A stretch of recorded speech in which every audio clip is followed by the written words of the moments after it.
Magandang araw po mga kapatid na mga employers at mga kasambahay. Dito po sa programang mga employers at kasambahay ni Lord. Ako po si Brother Cesar. Muling bumabati po sa inyo ng isang mapagpalang araw. At dahil sa papalapit na po ang araw ng Pasko, ang ating ipinagdiriwang na kapanganakan ng ating Panginoong Heso Kristo, ako po ay bumabati na rin sa inyo ng isang maligayang Pasko at masaganang bagong taon. Sa panahon po ng pandemic na ito, mga kapatid, tuloy po ang Pasko. Hindi po mapipigilan hinuman ang pagdating ng araw ng Pasko, sapagkat ito po ay napakadakilang araw para sa ating lahat, sa lahat ng panig ng mundo. Sa mga sandali pong ito, mga kapatid, ay hindi po biro ang ating mga pinagdadaanan. Batid ko po na ang lahat ay naapektuhan. Ang mga employers po ay sobrang naapektuhan, na nagsara na ng tuluyan ang ibang may negosyo, sapagkat sa haba na po ng panahon, almost 10 months na po, na walang kita, na puro papalabas ang pera. Napakahirap po ng ating sitwasyon. At ganoon din po ang mga kasambahay. Napakarami po ang nawalan ng trabaho, maging sa abroad at dito po sa ating bansa. Subalit, mga kapatid, hindi po tayo dapat mawala ng pag-asa. Umasa po tayo na mayroong mas makapangyarihan sa lahat. Hindi po dapat tayo magpagupo. Hindi po tayo dapat pumayag na alipinin ng pandemic na ito. Ito po ay pansamantala lamang. At umasa po tayo na hindi po tayo pababayaan ng ating Panginoon, ng ating Diyos Amang makapangyarihan sa lahat, na nagmamay-ari ng langit at lupa, nagmamay-ari ng buong mundo sa pamamagitan ni Jesus na anak niya, Panginoon Diyos at tagapagligtas natin, kasama ng Espiritu Santo, ay ipagkakaloob ang lahat ng ating kahilingan, ang lahat ng ating pangangailangan sa tamang panahon. Kaya't mga kapatid, salamat na po. At heto po tayo, malusog ang pangangatawan. Di tulad po ng ating mga ibang kapatid na lubhang naapektuhan ng sakit na ito, dinapuan ng virus na ito, at karamihan po ay nangamatay. At sa ngayon po ay marami pa rin pong nagkakasakit dulot ng pandemic na ito. Halos ang mga eksperto ay nalilito na rin. Hindi po malaman kung ano ang dapat na gawin. Kaya't mga kapatid, iisa lamang po talaga ang pwede nating kapitan, ang pwede nating lapitan sa mga pagkakataong tulad nito, bukod pa sa mga panahon ng kalamidad, bagyo, pagbaha, lindol, at iba pa.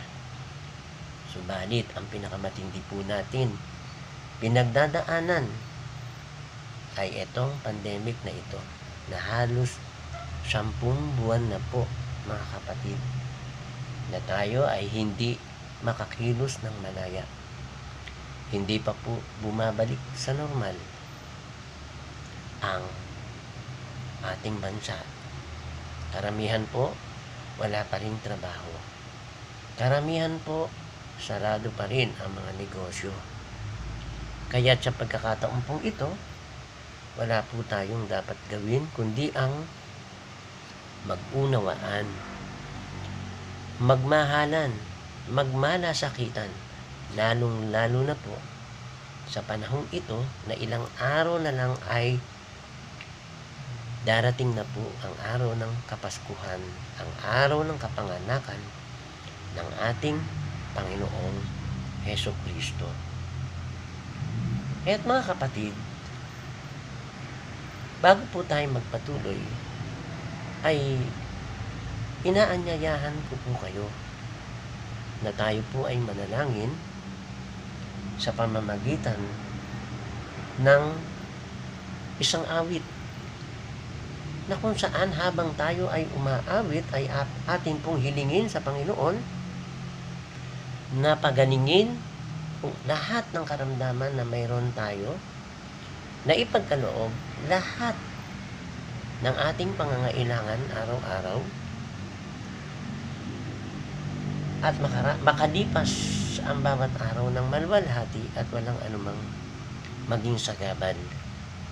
So mga kapatid, tayo po ay magsama-samang manalangin sa pamamagitan po ng awit.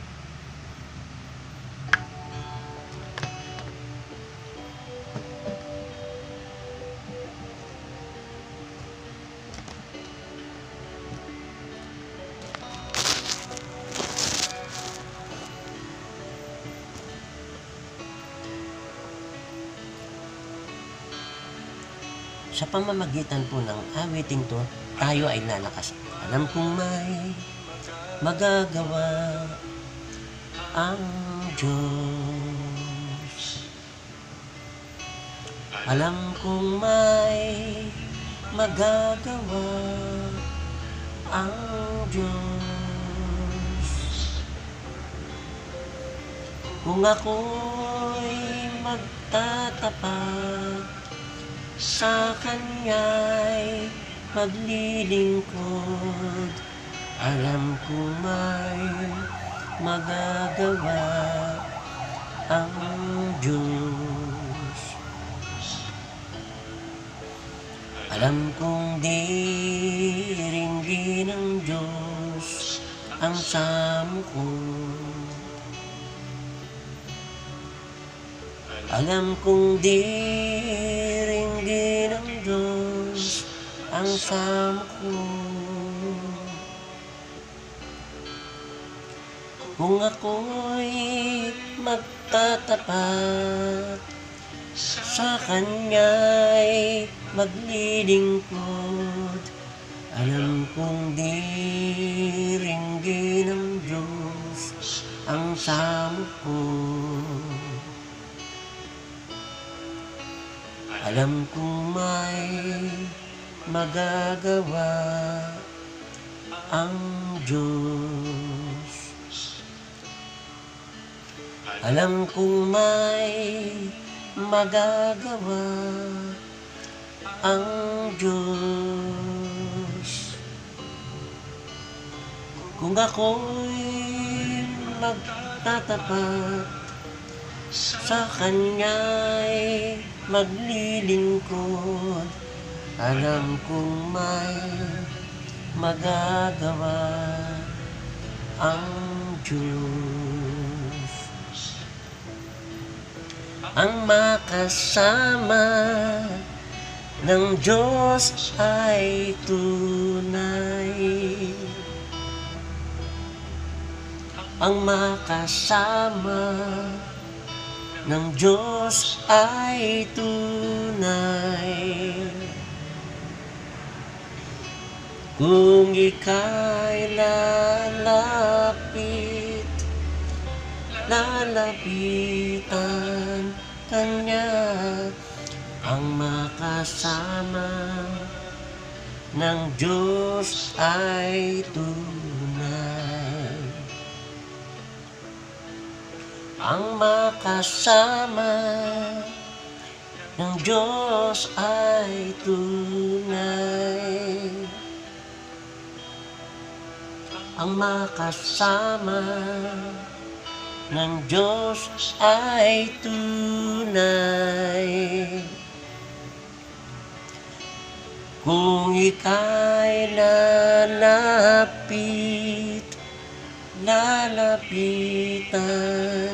Kanya, ang makasama ng Diyos ay tunay. Mayroong magandang mangyayari sa'yo kung lalapit ka kay Jesus. Mayroong magandang mangyayari sa'yo kung lalapit kay Jesus. Mayroong magandang mangyayari sa'yo kung lalapit ka kay Jesus. Mayroong magandang mangyayari sa'yo kung lalapit kay Jesus. Kung lalapit kay Jesus.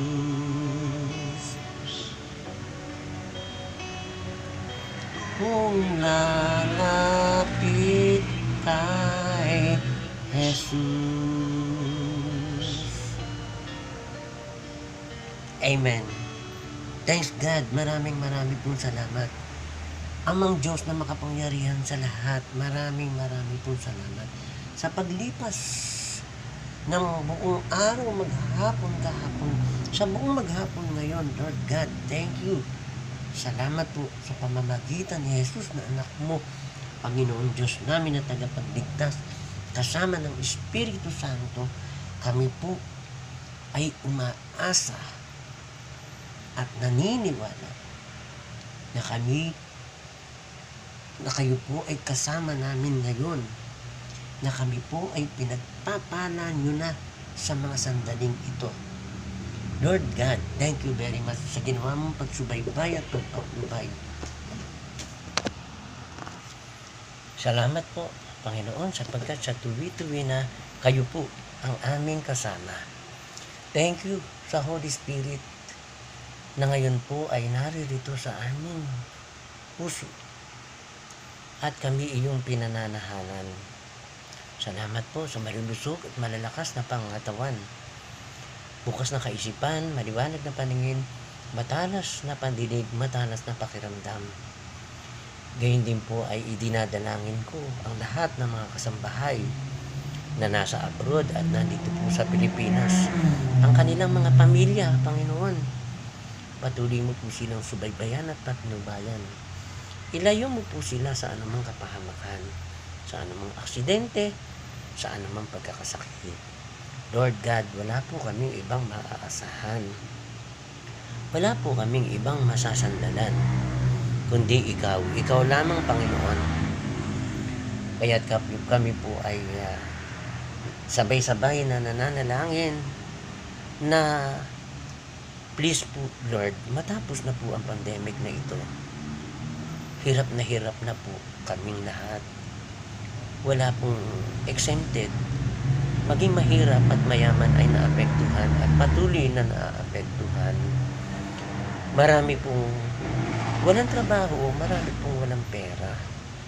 Lord, sana po pakinggan mo ang aming panalangin. Nawa ay mabalik na po sa normal ang aming pamumuhay. Nawa po ay magkaroon na ng trabaho yung mga wala pang trabaho. Lord, ilang araw na lamang po, bagamat baligtad po, sapagkat pagka kami po ang may kaarawan, kami po ang umaasa, naririgaluhan. Ngayon po ay kayo naman po ang magbe-birthday. Pero Lord, sorry. Imbis na kami po ay ang magre-regalo sa inyo, kami pa po ang humihingi ng regalo sa inyo, Panginoon. At naniniwala at umaasa na hindi mo kami bibiguin, na ang pagpasok ng 2021 ay magiging napakaganda sa bawat isa sa amin na lubos mo minamahal. Kami nilikha mo at binigyan ng pagkakataong manirahan dito sa mundo. At salamat po sa pagkakataong to, sapagkat kami naniniwala na sa panahon ng pandemic na ito ay nilinis mo at nirepair ang mundong ito, at isa kami sa binigyan mo ng pagkakataon upang muling makapagsimula ng pamumuhay, upang magkaroon ng bagong pag-asa. New beginning, new hope, new life. Thank you, Lord. God the Father, we ask all of this in the name of the most powerful Lord God, Jesus Christ, your Son, in the unity of the Holy Spirit. Amen. Thank you. Maraming po salamat sa mga kapatid na mga employers at mga kapatid na kasambahay, maging sa abroad at nandito po sa Pilipinas. Umasa po tayo, magpasalamat sa Diyos araw-araw sapagkat hindi niya tayo pababayaan. Hindi niya tayo titiisin. Sa lahat ng sandali at pagkakataon, tayo ay kanyang gagabayan, 10 ng ating mga mahal sa buhay. At kahit na po may pandemic pa dito sa Pilipinas at sa iba't ibang panig ng bansa, hindi naman po nangangahulugan na hindi na po tayo pwedeng magtrabaho. Mga kapatid na kasambahay, marami pong employers na nangangailangan ng kasambahay. Siyempre po, dagdag pahirap po sa kanila. Subalit, bagamat mahirap, kailangan po nila ng kasambahay, kasama sa bahay. Gayun din po ang mga employers. Marami pong kasambahay na nangangailangan ng trabaho. Mga minamahal na employers, ang kailangan po natin sa panahong ito ay magtulungan at magkaroon po ng magandang teamwork. Hindi po mahirap, ay hindi po madali ang maging employers. Hindi rin po madali ang maging kasambahay. Sa pagkakataon pong ito, upang maging maganda ang relasyon ng employers at kasambahay, at iyon po ang ating misyon, ang makatulong sa pagkakaroon ng magandang relasyon, gumawa ng mga hakbang sa pagkakaroon ng employer-employee good relationship. Dapat po ang bawat panig ay mag-unawaan at magmahalan. Mayroon pong pantay na karapatan ang mga employers at ang mga kasambahay. Ang mga employer po ay karapatan nyo na maghanap ng kasambahay na tatanggap sa sweldong kaya nyong i-offer. Karapatan nyo pong interviewin o tanungin ang mga aplikante kung ano ang kaya nilang gawin. karapatan nyo rin pong sabihin lahat ng patakaran nyong pinaiiral sa inyong tahanan. Ang dapat at ang hindi dapat. At sa panig naman po ng mga kasambahay, karapatan din po ng mga kasambahay na maghanap ng employer na kayang ibigay ang sweldong gusto nila. Karapatan din po ng mga kasambahay na maghanap ng employer na makapagbibigay ng kompletong benepisyo. Karapatan din pong magtanong kung ano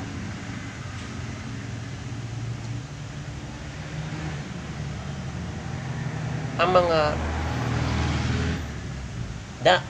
mga tatrabahuhin at kung ano ang kanilang patakaran sa kanilang bahay. Kung ano ang dapat at hindi dapat. Kung ano ang libre at hindi libre. Matapos po mag-usap ang employer at ang kasambahay, matapos po silang magkasundo sa sweldo at mga benepisyong kayang ibigay ng employer, kailangan po ang lahat ng ito ay nakasaad po sa contract of employment.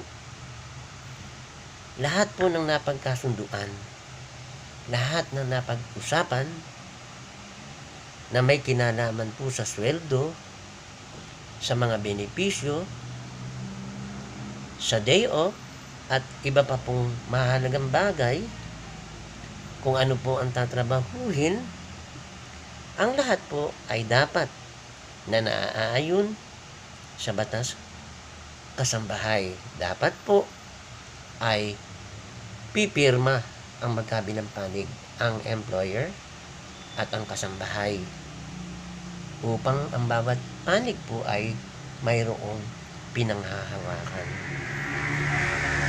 Sikapin pong magkaroon ng employer-employee harmonious relationship, maging masaya at maging payapa ang pagsasama. Paano ito ay mangyayari? Bawat panig po ay magsikap na magkaroon ng malawak na pangunawa, pasensya, respeto, malasakit at pagmamahal sa kapwa. Dapat po ay may kababaang loob ang bawat panig. Dapat po ay magsikap na magkaroon ng malawak na pag-iisip ang bawat isa. Walang sumbatan, walang tuntunan, iwasan ang magkasakitan ng damdamin.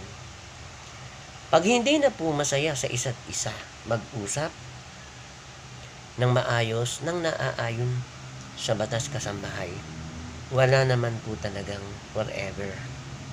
Karapatan po na magsabi ang employer na pasensya ka na, hindi mo na kayang gampanan ang mga gawaing hinahanap namin sa iyo. Ganon din naman po ang mga kasambahay. Meron din po silang karapatan na magsabi na ma'am or sir, pasensya na po kayo, hindi ko na po kaya ang mga trabahong pinagagawa nyo sa akin. Sa ganitong paraan po ay magiging maayos at maganda ang paghihiwalay. Walang samaan ng loob. Kaya't mga kapatid, na employers at mga kasambahay, amin pong ipinaalala na ang inyo pong pagsasama sa loob ng tahanan, isama po natin ang Panginoon. ang ating pananampalataya, sapagkat hindi po magkakamali si Lord. Tuturuan niya tayong maging mabuti. Tuturuan niya tayong maging mabait na employer at maging mabait na kasambahay. Mga kapatid, maraming pong salamat sa pagkakataong ibinigay nyo na makinig at manood sa maikling video ito, at medyo mas dadalasan ko po ang paggawa ng video upang maging madalas ang ating pagkikita, at umasa po kayo na sa tuwi-tuwi na ay magkakaroon po tayo ng mga isyung mahalaga sa magkabilang panig, employer at kasambahay. Magkakaroon po tayo ng pagkakataong magtanong at sasagutin ko po ng naaayon sa batas kasambahay ang bawat katanungan nyo. Mga kapatid, sa pagtatapos po nitong ating pag-uusap ngayon, ay nais ko pong tayo ay sama-samang manalangin.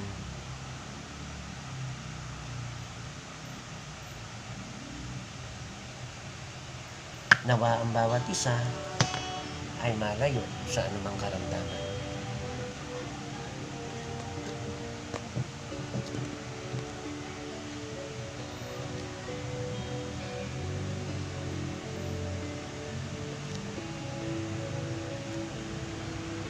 Diyos Amang makapangyarihan sa lahat,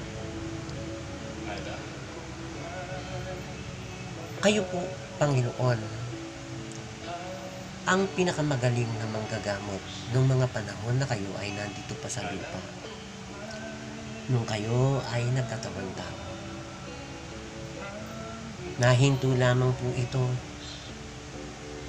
nung kayo po ay umakyat na sa inyong kaharian. Subalit, hindi nahinto ang inyong pagpapagaling, sapagkat ito ay inihabilin nyo sa inyong mga alagad at sa mga taong pinili nyo. Lord God, sa pagkakataong ito, ako po ay naririto, lumalapit sa inyo.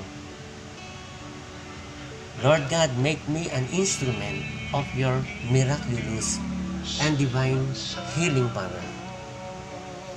Extend your healing arms, your healing hands, so that I may reach those people, employers and kasambahay, to heal their ailments. Lord God, please let your Holy Spirit be upon me right now. Entrust to me your divine and miraculous healing power, Lord God.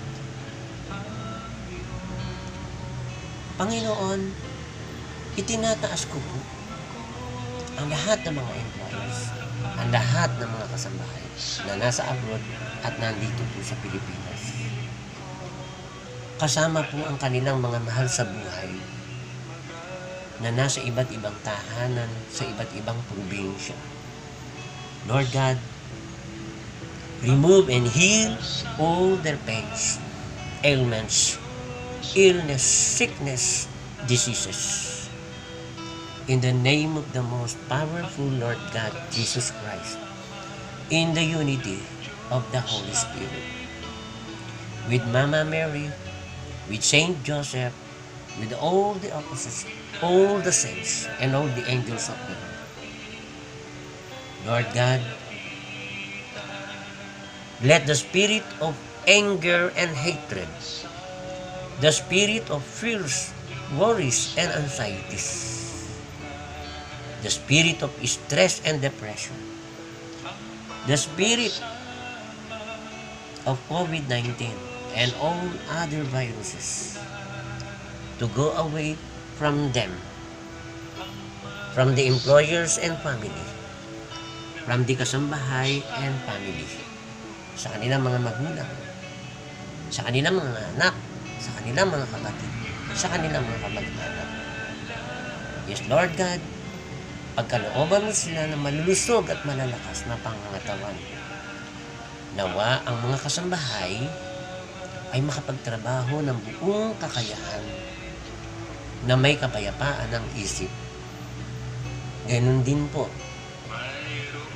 ang mga employers. Lord God, pagkalooban mo sila ng kapayapaan ng isip at buong pagtitiwala sa kanilang mga kasambahay habang sila ay nasa negosyo, habang sila ay nasa kanilang mga trabaho.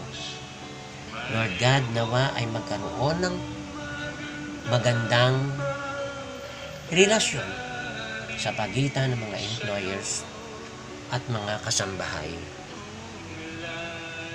Diyos Amang makapangyarihan sa lahat, ang lahat ng aming pasasalamat, ang lahat ng aming kahilingan ay ipinaaabot namin sa iyo sa matamis na pangalan ni Hesus Kristong anak mo, Panginoon Diyos namin na tagapagligtas, kasama ng Espiritu Santo. Amen. Marami pong salamat, God the Father, God the Son, and God the Holy Spirit. Thank you very much. In the name of the Father, and of the Son, and of the Holy Spirit. Amen. Mga kapatid na mga employers at mga kasambahay, tayo po'y magpasalamat sa Diyos sapagkat anumang sakit na mayroon kayo ay pinagaling ni Lord ngayon. Ganon din po ang inyong mga mahal sa buhay, ang inyong mga magulang, ang inyong mga anak. Anumang may karamdaman sila ngayon ay pinagaling ng Diyos. At umasa po tayo na sa kabila ng pandemic na ito, ang Pasko po ay tuloy. Ang Espiritu po ng Pasko ay sumaating nawa. Nawa tayo ay maging masaya sa kabila ng kahirapan, sa kabila ng kawalan ng trabaho ng iba kapwa natin, sa kabila ng mga lockdowns pa po na pinaiiral sa iba't ibang panig ng ating bansa. Hindi po tayo dapat mawala ng pag-asa because God is good all the time. Maraming pong salamat sa inyo, mga kapatid na employers, mga kapatid na kasambahay. Hanggang sa muli po, akin po kayong inaanyayahan na panoorin muli at pakinggang muli ang mga susunod pa nating video dito po sa programang mga employers at mga kasambahay ni Lord. Amen. In the name of the Father, and of the Son, and of the Holy Spirit. Amen. Thank you, Lord. Thank you po. Salamat sa inyo.